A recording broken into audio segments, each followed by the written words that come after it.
This is Jamey from Stonemaier Games, and today I'm going to talk about my favorite mechanism in an older game that I just got to play for the first time recently, Ethnos.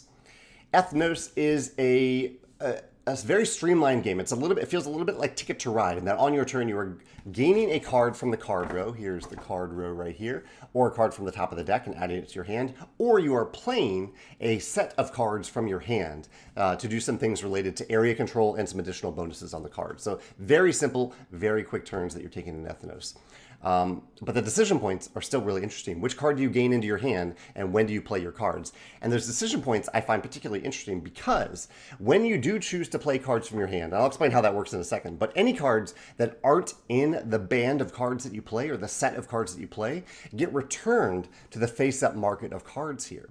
And so you are trying to always gain exactly the cards that you need to complete a band, but no more than that, because any cards that you don't play are kind of wasted. They're going back into the card tableau. That ties into something else that I'll mention in a second, but let me tell you about how the bands work, because I think this is really clever. The bands work, or the sets of cards that you're playing essentially, work because you have to play all cards of the same color or of the same type.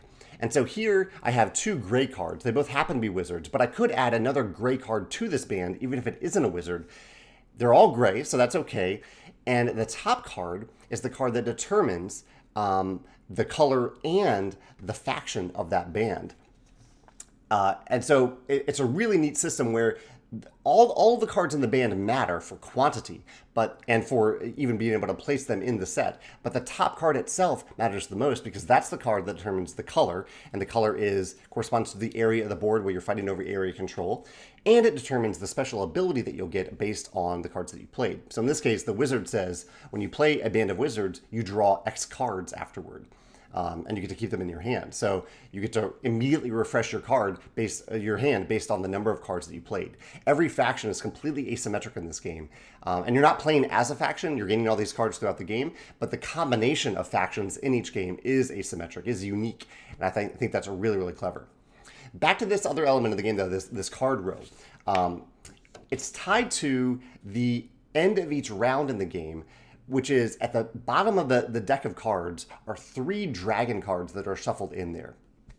And when the third dragon is drawn, that round ends. And you don't know exactly when that dragon is going to be drawn. And so you're trying to time it so that you get to play all the things that you want to play during the round, while still knowing that at some point that third dragon is going to be drawn. And it can happen rather quickly. We were playing a 5-player game, and there was one round, I think, where no dragons were drawn at the end of my turn.